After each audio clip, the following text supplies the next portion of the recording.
Thanks for listening to the Building Better Business podcast. I'm Dr. Glenn Bryan. I'm an educator, business owner, and your host. Our podcast provides a platform for business leaders to share their personal stories and how they've transformed their business success by focusing on marketplace trust. Join us in building better business. Well, welcome back to Building Better Business. In this episode, we've got Aaron Gaynor coming back from Eco Plumbing, HVAC, electric, and everything else. And everything else. Aaron, thanks for coming back and joining us. Appreciate that. My pleasure. So in our last episode with you, we were talking about your journey, how you started Eco, and have grown it substantially over the last 17 years. Talked about your membership with the BBB, and we just touched on your winning the BBB Torch Awards twice. Yeah, congratulations on that. Awesome. Absolutely. And so I think in this episode, what I'd love to do is start talking about, let's start with your values. When you started the company, and to our listeners, if you've not heard the story, go back and listen to our first episode with Aaron. It's a great story of trial and success, right, coming out of that. For sure. And so when you started the company, did you start with values, or have those sort of grown over time?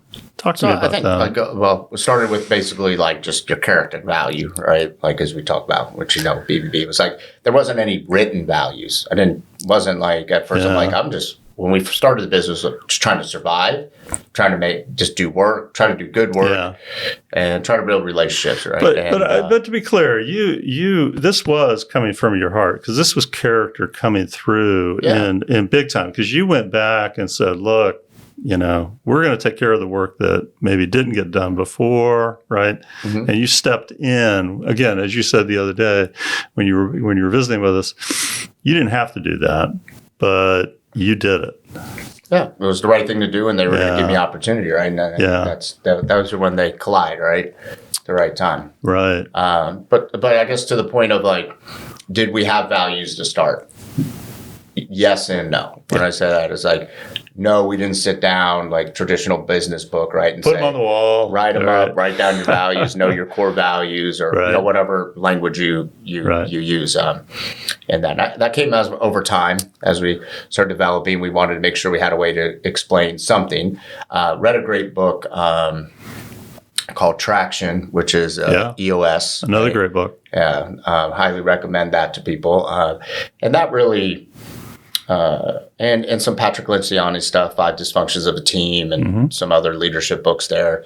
Just started realizing that there was opportunity to really try to dial these in and create some core values as an organization. What do we stand for? Because look, if it's just you, or if it's just you and someone else, values are easy, right? Because you talk about them all the time, right? Yeah. You live them out. But once you start growing, which is what I think you're talking about, once you start growing and you have employees, and particularly employees that aren't with you all day long, your value system starts to become more important. It does, because when you're a small business, and I guess when we're a medium business today, I guess you'd say, but real small business, and you're talking to people every day, and you're living it together every day, right? So everybody's seeing how I'm operating, how they're operating. We're on this mission to build the business, right? And we all kind of know what needs to be done, how we view stuff, how I would make a decision, how they would make a decision. So, during those times, it wasn't like complicated, right? It's just kind of like, we know what to do. Right. And it still doesn't have to be complicated. It just becomes more complicated because we make it more complicated as humans and as business people and our team. But it does get more complicated, more layers, more people. Sure. People move further away from you as the business gets bigger. So we really wanted to sit down and try to dial that in and do that. And I think we tried to stay within just the idea of like, what are we doing now? And so we did took what I thought they were, and then we evaluated the people on the team and said, well, what characters stand out traits stand out from them, and we said the best people on the team, and then we kind of collected those all up on a whiteboard, and then started creating core values off of the people that work there. I think when you look at core values, you're trying to say, well, there's some things that you could be inspired to be, but I think the reality is you have to be real with what they already are. Yes. Right. Yeah. No, absolutely. You're doing it the right way. Yeah. So that's what we did. Right. And one of the things I used to always say, and the language had changed over time, but there's still the same core to it, was focus on serving, not selling, was always a comment that I used for years and years with our team. Yeah. As it evolved, we then created without helping our clients, we don't exist. We started there. We started thinking, then I said, well, that's too transactional. And it moved towards without helping people, we don't exist. Right. Because just you help people, you'll exist in life. And that was more moving past the idea of it just being about a customer. It's just the idea of like, do we have people that work here that just want to help people? So I love that, right? Because what happens if you overcomplicate it? People don't remember it, right? So here's my mission statement. It's it's 2 paragraphs long. Nobody's going to remember that. Small, pithy statements, right, that have meaning, right, which is exactly what you're talking about. Great way to always energize your employees, right, and get them on board. For sure. Nice. And then they kind of understand the main things that you're focused on too, right? And as it scales, when people come in and can say, yeah, I like helping people, or I don't, it's not who I am. I'm not going to fit here with that, right? And grow or die is one for us because obviously, so we use grow or die as like personal and professional development, right? And that's been part of my story of life. So core value. And we have some more, but those ones are ones that we just built on. And then as we evolve more recently, we've been moving more to the idea of guiding principles from core values. Yeah, what's the difference on that? So core value, to me, at least the way that I view this, is core value is kind of like who the people are inside the company, right? From that, and guiding principle is how you operate. I love that. All right. And guiding principle is like one of our newer guiding principles we use is first things first, right? And the idea is, and second things never. And so it's like, let's focus on the main things. What are you focused on? Are you focused on the main things that move the business and take care of the customers? Or are you worried about these other things that aren't as impactful?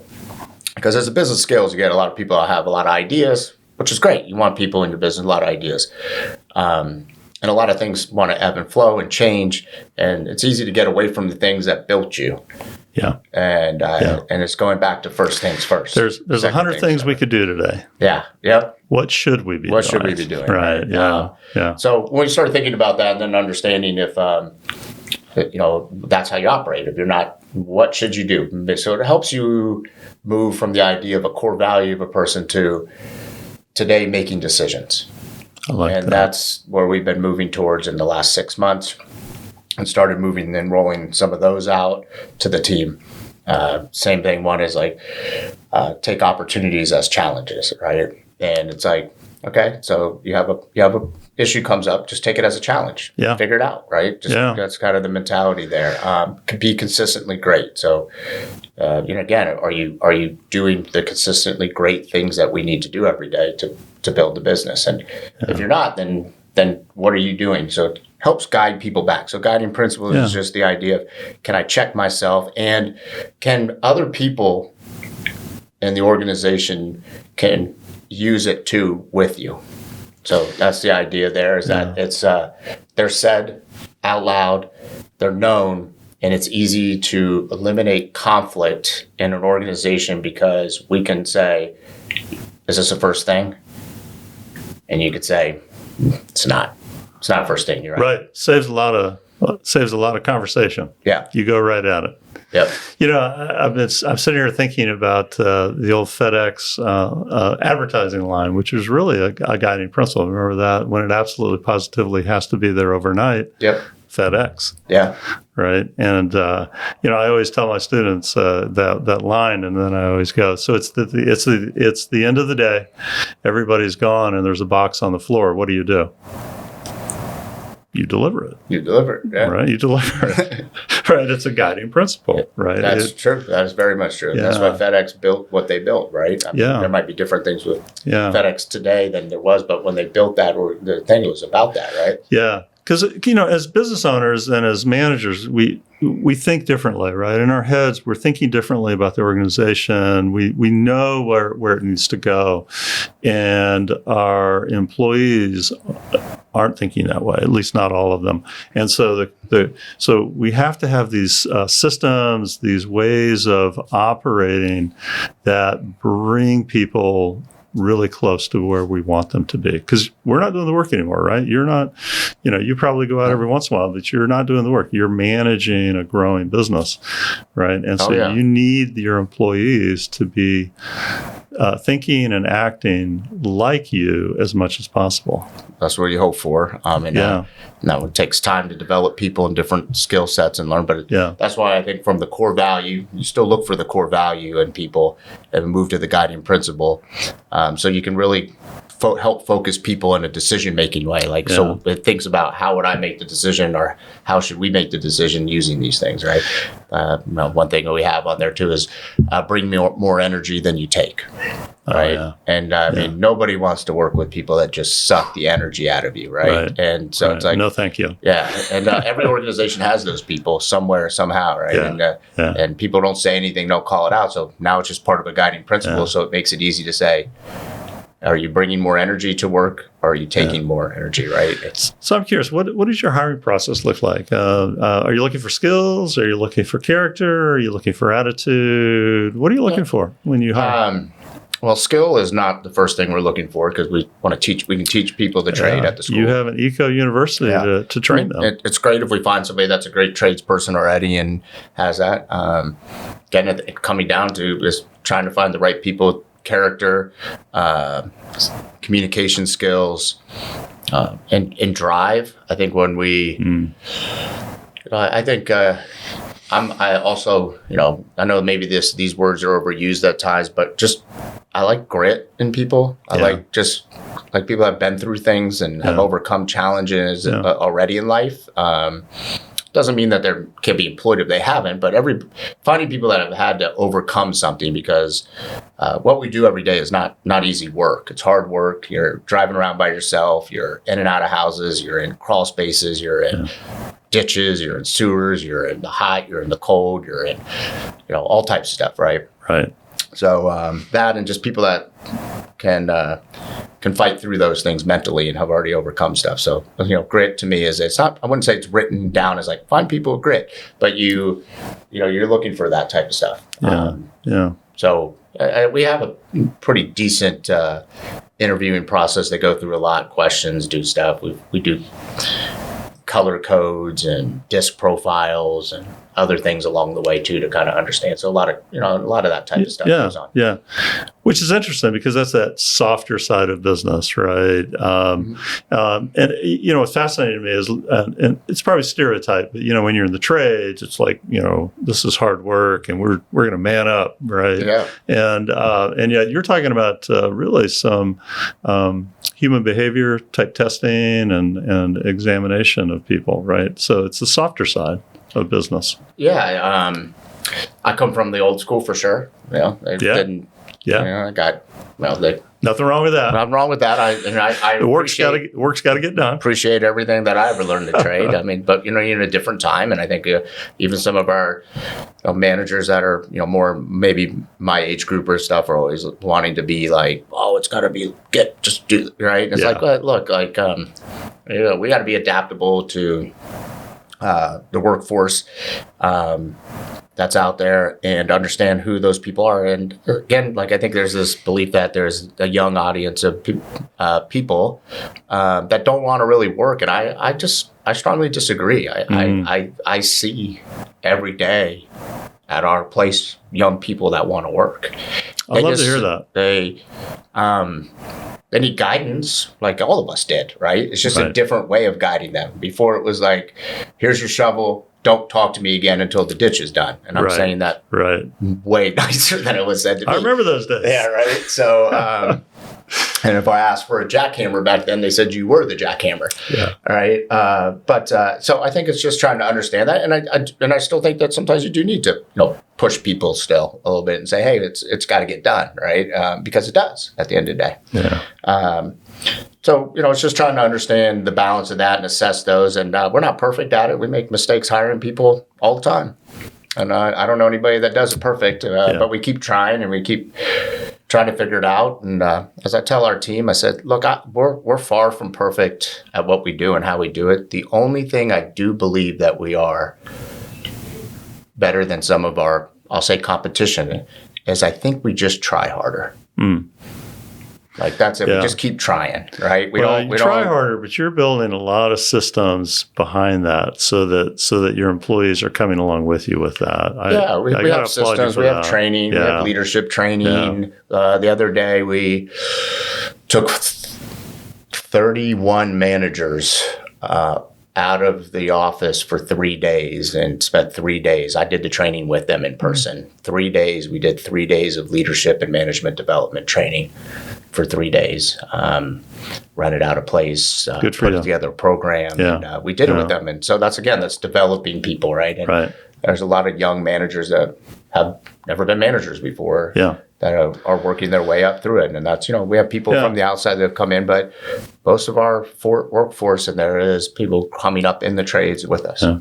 I mean, it's a different job when you move from doing the work with yourself to actually managing others to get the work done, right? Yeah, it's a big change for technicianal mind people. When I say that, it's not just technicians, like when you think about plumbing, HVAC, or electrical, call center rep, dispatch rep, engineers, all of them. Everybody that does technical work, right?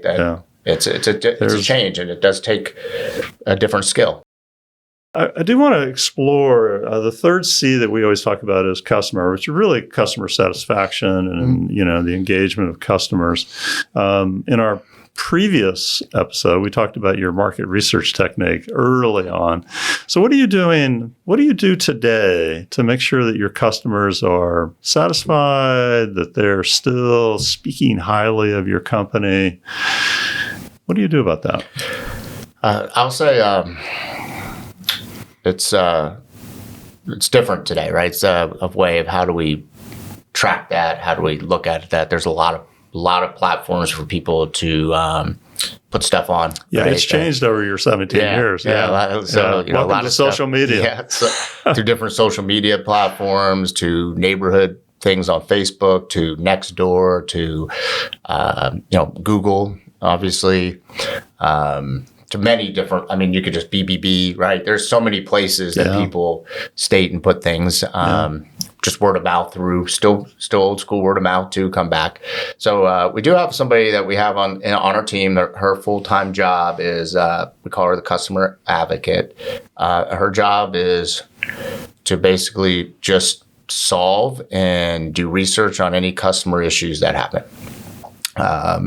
And then bring that information back to us as we go along, so we can understand what's going on. Nice. Our marketing team does read through reviews, gets feedback. We do every week. We go through all the which we can in some level online reviews and try to see what's going on. We set benchmark goals for how many 5 stars versus 4. So you're actually reading those and analyzing them and to figure out what did we cause and what did we not cause, right? And how do we do better? Yeah, we do that. We have called a client concern report every week. We log any customer issues that come back in. We log them to a percentage. We have a benchmark goal that we shoot for there. So it's ongoing work. A lot of people. A lot of more positive things happening than negative. But when they do happen, it's it always is bigger, right? Because you want it to be right. Right. So right now, it's been a challenge as you scale the business the size we have in multiple cities. Now we're in Columbus, Dayton, Cincinnati. Yeah, love it. We have another business that we own that's in Southern Ohio. Just trying to manage that and grow that, and then pushing that information back, right? So, and I think right now we are adapting even more into that as we're seeing more and more people. What do we need to do? How do we manage this better? So, one thing we are looking at just actually came up this last week as finding somebody else that can basically stay more on the social platforms and review any statements or any comments that may come back negative, reach out to these people immediately and figure out how we can solve it, right? Because they don't call us. Sometimes we don't find it. It falls between everywhere, right? Yeah. And we want to understand that so we can get better. We are putting together a customer team that will just assess everything and even take it to a deeper dive to say where are the opportunities to create a better value to price service right now is something that we're working on, because we have seen a little bit of that problem as costs have rose on everything. Yeah. Right? Price increases over the last couple of years. You're experiencing a lot of inflationary pressures. I know. Yeah, we have as a business, and it shows it, and people understanding that, and us being able to figure out how can we balance the value versus price more than ever. Even though we still pretty much, I believe, we make mistakes like any business, we make mistakes. I won't say any business. That's unfair to say. We make mistakes, but it's like the price to the value's got to go up. What is that today? And I think that's what we're trying to understand more in home service, because things are significantly more than they were 3 years ago. I know. Right? Yeah. And as a consumer, if you haven't bought anything in home service in 3 to 5 years, you're like, what is going on here? Quite a shock. Yeah. Right? It's quite a shock. I imagine the first thing is I feel like I'm getting ripped off. Yeah, for sure. Yeah. Yeah. And so it's like, what is that? And so now we have to make sure we can communicate that better. Yeah. And right now we are putting an initiative together to try to inform our team more, work with them. And we have training and sales. You all call it sales training, call it service training. Yeah. How to communicate, how to walk through a sales process with the customer. Right. And we have follow-ups that we do, all these things that we do. But right now I'd say it's an interesting time. I mean, to try to understand that with this many trucks, this many people, it becomes a whole nother operational understanding of how to operate that many people doing what you do. And then it used, back in the day it was me, I'd call the customers, right? Yeah. And I will, if something comes up, I'll call them and actually one of the things we actually talked about recently was how do I get back into that area with the customers to let them know that, it does work its way to me, and I do see these things, and I am trying to help solve within some level, right? But and I think that's important to the community to know that, whether you want to call it the owner or CEO or whoever, that they actually do know that there's customer things that don't go right do find their way to that type of person in leadership to try to solve, right? Not going to be able to solve them all, but you try to solve them all. Well, I think you've been saying it repeatedly, and I agree 100%. When you're in certain businesses, you can't, it's not going to be 100% perfect, right? Things happen, right? Yeah. You do everything you can to be 100%, but, it's just not possible, right? But the customer is still the customer, right? And so what absolutely. I love is the fact that what happens is customers are okay with service failure, if you respond properly to that, which is what you're doing, right? Yeah. So customers just want to know that you care, right? They, use the word respect earlier, and whatever. Same thing here, right? Customers want to be respected, and I love what you're doing, right? You're putting. It's not just I want to do this. You're actually putting systems and processes in place that are making sure that your customer is heard and that you're responding to that. Yeah, every week we get reports on it, we get information on it, we track it. So, I say that when the facts, like, I agree with you. It's like you pursue to 100% perfection. The reality of that is not real either, right?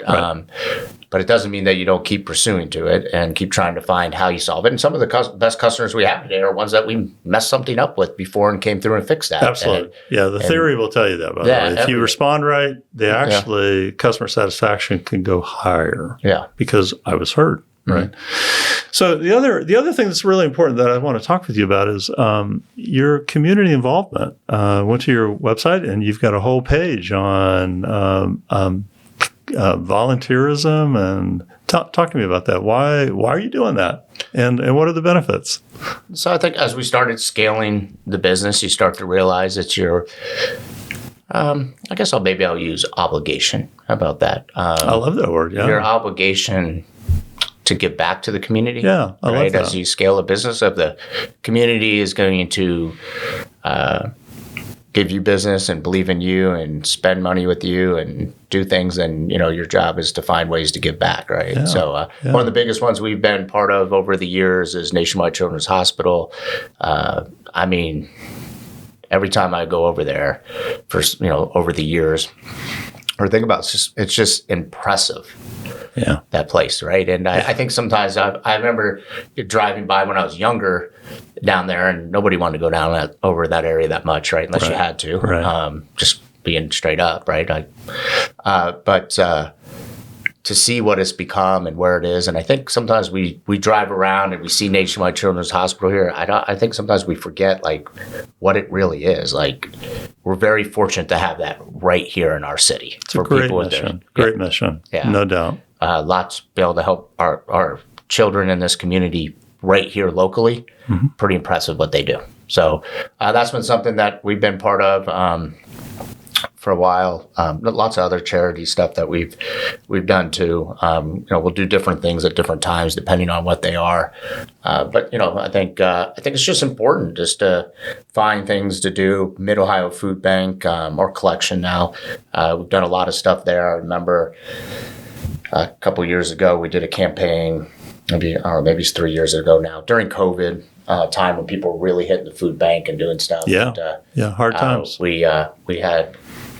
I think we did a month campaign and we raised $26,000 through us to donate, and to just think that we were able to hand that check over knowing started the business 17 years ago, bankrupt with nothing, to be able to think that we're raising money and giving to the food bank. It's amazing. We've gone down there and worked at the food bank over those times. We've done street cleaning.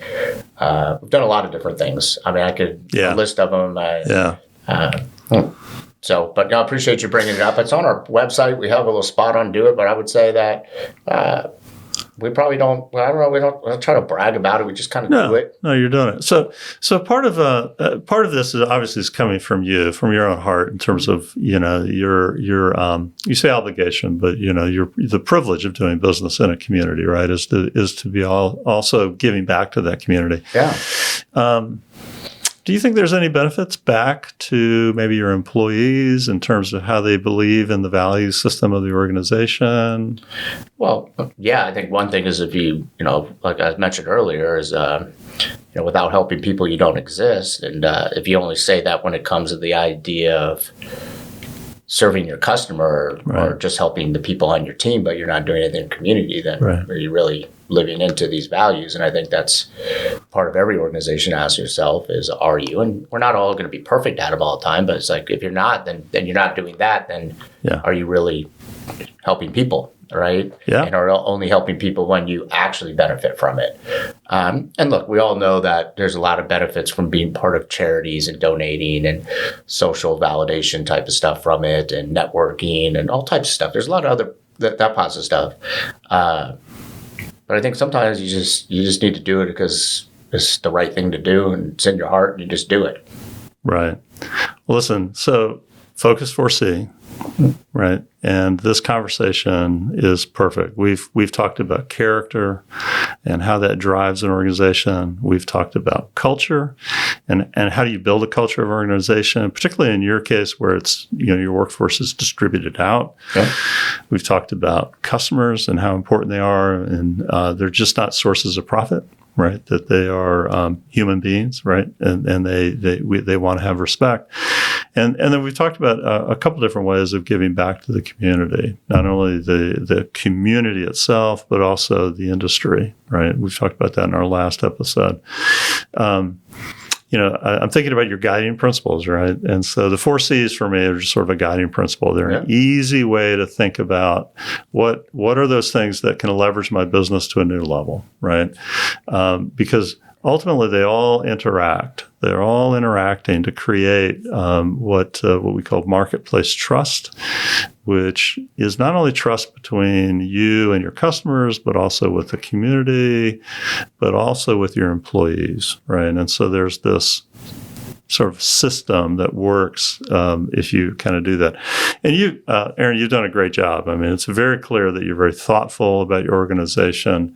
You've been thinking about this and trying to build an organization that represents a lot of what we're talking about in this case. And obviously, a reason why you've been a BBB Torch Award winner for two times, right? Because it's built into what I say the DNA of your organization, right? Yeah. Any last words you might have for our audience in terms of building businesses that exude character and build communities? Okay.